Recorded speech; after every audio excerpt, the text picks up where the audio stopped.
किशोरी जी अपनी सखीन के साथ भ्रमण करवे के काजे गई हैं। अब थोड़ी बड़ी है गई हैं। मैया अनुमति दे दें, लाली ने बाहर चलो जाए करे, कोई ऐसी दिक्कत ना। सब सखीन से कहें ध्यान रखियो, भोरी है या कि सब आभूषण और सब सामग्री को गिन के ले जाइयो।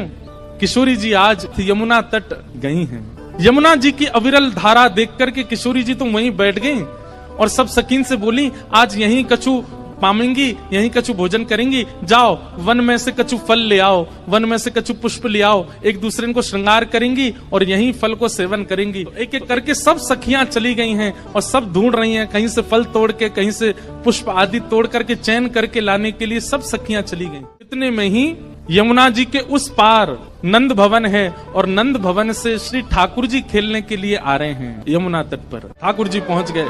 जैसे यमुना जी के तट पर पहुंचे, यमुना जी के तट पर जाकर के सामने की ओर देखा, बड़े बड़े नेत्र और माथे पे सुंदर रोरी को बिंदा लगाए करके, नील वसन पहन करके छोटी सी किशोरी जी बैठी हैं। ठाकुर जी बहुत देर तक तो मानो जैसे छिप करके आड़ में देखने लगे।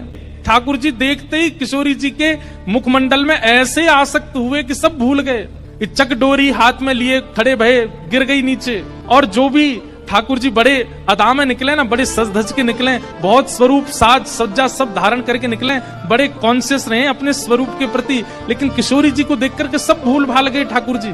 किशोरी जी देखते ही ठाकुर जी सोचने लगे, बोले अरे भैया मैं जाए के पूछूं तो सही जी कौन है, और जी कहाँ ते आई है, कहाँ इनको गांव है, कहाँ इनको नाम है, कैसे आई है पूछूं तो। वहां सामने छोटी सी किशोरी जी बैठी है, यहाँ ठाकुर जी पीत वस्त्र पहन करके आए। किशोरी जी अपलक नेत्रों से यमुना जी को देख रही हैं। ठाकुर जी आए, थोड़ी आगे आकर के ऐसी अदा करने लगे कि किशोरी जी की नेक दृष्टि पड़े, कछु गान लगे, कछु करन लगे, कछु ऐसे इशारे करने लगे कि किशोरी जी की नेक दृष्टि पड़े लाला पे। इतने में ठाकुर जी के स्वर सुनकर के किशोरी जी ने नेत्र उठाए करके देखो, और जैसे ही किशोरी जी की दृष्टि पड़ी ठाकुर जी पर, ठाकुर जी पूछ रहे हैं, अरे गोरी तुम कौन हो, आप कहाँ रहती हो, आपके पिताजी कौन है, और मैंने पहले तो आपको कभी देखो नहीं यहाँ पे, इतने बरस मोह यहाँ रहते भये गए। तो किशोरी जी बोली, हाँ बोली, अरे हम वृषभानु जी की लाली हैं और बरसानो हमारो घर है, वहीं रंग महल में हम रहमे, और यहाँ हमारो खेलवे को कोई प्रयोजन नहीं है, हमारो भवन इतना बड़ा हम वहीं खेलती रहे। अरे जब ते जन्म भयो तब ते आज तक हमने तो अपनो पूरा भवन देखो ही नहीं, इतना बड़ा भवन है हमारे पिताजी को, हमें कहाँ जरूरत पड़ी यहाँ आके खेलवे की। ठाकुर जी बोले, तो फिर अपने भवन में ही खेल लो, काय को आई हो यहाँ पे, यहाँ काय को डोल रही हो, ऐसी छोटी सी हो, कोई हरण करके ले जाएगा तुम्हारो। किशोरी जी बोली, वो तो आज सखीन को मन हो कि यमुना तट पे चलें, या हमारे हम उनके संग आए गई हैं, बाकी तो या स्थान में हमारे बरसाने में मना करी गई है कि जमुना तट और जमुना के पल्ली पार जानो ही नहीं है। ठाकुर जी बोले, वो काहे को, बोले हमारे बरसाने में ऐसो कहवे कहा कि जमुना के तट पे और जमुना के पल्ली पार एक छोरा डोले, और वह छोरा को नाम तो मैं ना लूंगी, ऐसो सुनो वा को नाम गावे तू प्रकट है जाए। ठाकुर जी बोले, अच्छा कोई और पता, हाँ नंद जी को लाला है, वो नंद जी को छोरा, बाकी पिताजी को नाम नंद है। वाके काजे हमारे पूरे बरसाने में ऐसा हल्ला है कि वो चोरी करे, माखन की दही की चोरी करे। अब हमें तो ऐसा लगे वो नंद जी को छोरा दही और माखन की चोरी करे, कहीं हम यहाँ आ गए, हम तो बड़े घर की बेटी हैं, हमारे गले में ऐसे सुंदर सुंदर नवलखा के हार हैं, हमारे कानन में ऐसे महंगे महंगे कुंडल हैं, हमारे ऐसे ऐसे कड़ूला हैं, कहीं वाको मन आ गया और सब हरण करके ले गए। तो इतने में ही ठाकुर जी नीची नजर करके सुनने बोले, अच्छा किशोरी जी बोली, अच्छा तुमने देखा वो नंद जी को छोरा, तुम जानो भाई। ठाकुर जी बोले, वैसे बहुत बदनाम है बेचारो, ऐसो है ना है वो, बहुत सीधो है, भोर हो है बेचारो, वाह यूं लगे कि घर में दही खाऊंगो, घर में मक्खन खाऊंगो, मेरी मैया बूढ़ी है गई है, वाकू दही बिलोनो पड़ेगो, बूढ़ी बाड़ी मैया की सेवा करनी चाहिए, वासो काम नहीं कराना चाहिए, या हमारे दूसरे के घर जाके दही खायावे। और इन गोपीन ने वहां पे झूठ और चोरी को आरोप लगाई दियो, मैं तुम्हें सांची बता रहा हूं। किशोरी जी बोली, जा तरीका से आप पक्ष ले रहे हो और जा तरीका से तुम्हारे नैन मटक रहे, बातें तो यूं लग रही कहीं तुम ही तो नहीं हो नंद के लाला। ठाकुर जी की मुस्कान देख करके किशोरी जी उठ के खड़ी हो गई, अरे तुम ही हो नंद के लाला, मैं अभी भाग रही हूँ, रुको, अरे अरे ललिता, अरे विशाखा कहाँ को चली गई, अरे देख वही चोर आए गए और जाके हम सब चर्चा कर रहे। ठाकुर जी दौड़ करके गए, सामने जाके बैठ गए हाथ जोड़ करके, और कहा कह रहे हैं, तुम्हारो कछु चुरायो हमने। किशोरी जी बोली, अभी तक तो नहीं चुरायो, आगे की पता नहीं है।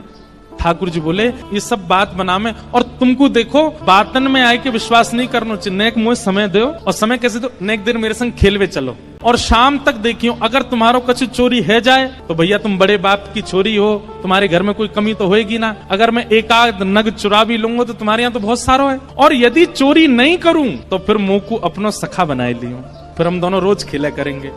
अपनी चिकनी चुपड़ी बातों से किशोरी जी को अपनी ओर खींच लिया ठाकुर जी ने। और ठीक है, कोई बात ना है, आपके मन में पहले से ही मेरे प्रति चोर भावना है, अब वाकु तो मैं दूर ना कर सकूं। ठीक है, आप तो जाओ, आपकी तो बहुत सारी सखी हैं, ललिता विशाखा सबन को नाम आप ले रही हैं, उनके पास आप चली जाओ, मैं तो अकेला हूं, देखो मेरे तो कोई ग्वाल बाल भी नहीं है। और भाई बात ऐसी है कि ग्वाल बाल सबरे आए हैं, पर ठाकुर जी सबन को सौगंध दे दे कि उनकी मैयान की बोले पीछे खड़े रही हो, मिलवे जा रहा हूं मैं, आई हूं मत वहां पे, सबरे ग्वाला खड़े छुपके, वो लाला को काम बन जाए बस, मैं तो अकेला हूं, और मेरी तो चकडोरी भी गिर गई है जमुना जी में, अकेलो ही बैठ के चलो जाऊंगा अपनी मैया के पास।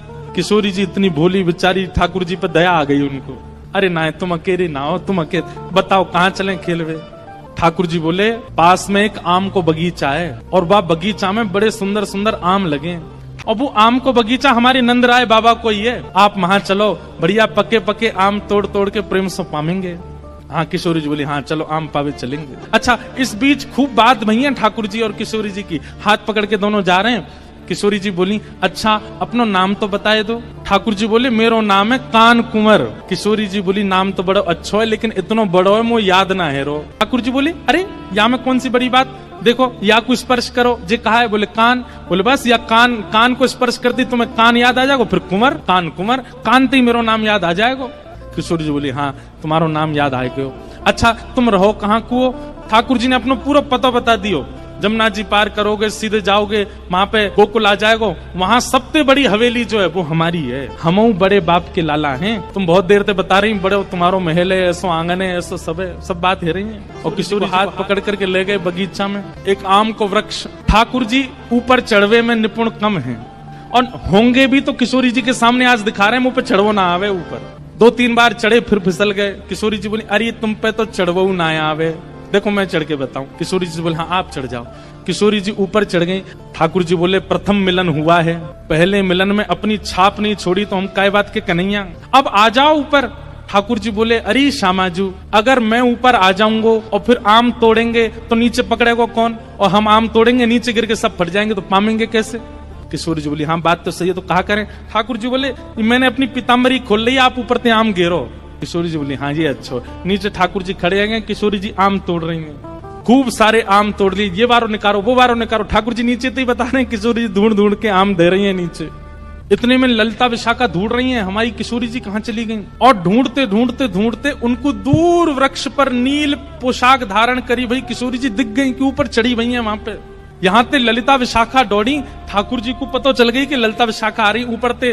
किशोरी जी बोली ये सब मेरी सखियां सबरी आ रही हैं, अभी इनको भी आम खमामेंगे।